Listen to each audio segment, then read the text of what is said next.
Mahmood Ahmed Saghar, acting chairman of the Jammu and Kashmir Democratic Freedom Party, has expressed the hope that the newly elected US President Donald Trump will fulfill the pledge he made during the previous era to play a role in the settlement of the Kashmir dispute.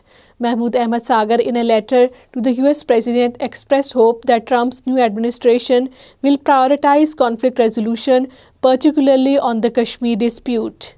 An event in Doha saw the participation of a large number of the Kashmiri community members focusing on the ongoing situation in occupied Kashmir, the Modi government's agenda, and the collective responsibilities towards the Kashmir cause.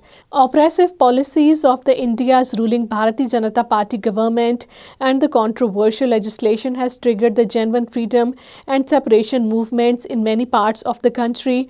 The political analysts are highly critical of the way the Modi regime is handling conflicts, including the freedom movement in occupied Kashmir, Naxalite uprisings, and the crisis in the Manipur.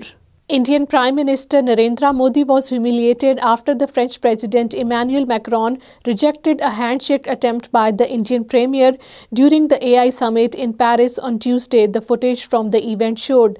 The video footage captured Modi extending his hand towards Macron, who did not reciprocate before engaging with the other attendees.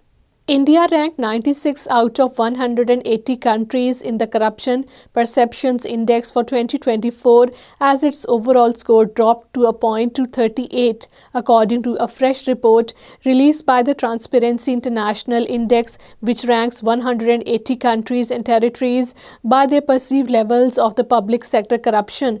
People's Democratic Party will submit a bill in the occupied Kashmir Assembly seeking a blanket ban on the liquor in the Muslim-majority territory. The bill will be tabled by Fayaz Ahmed, the MLA from Kupwara.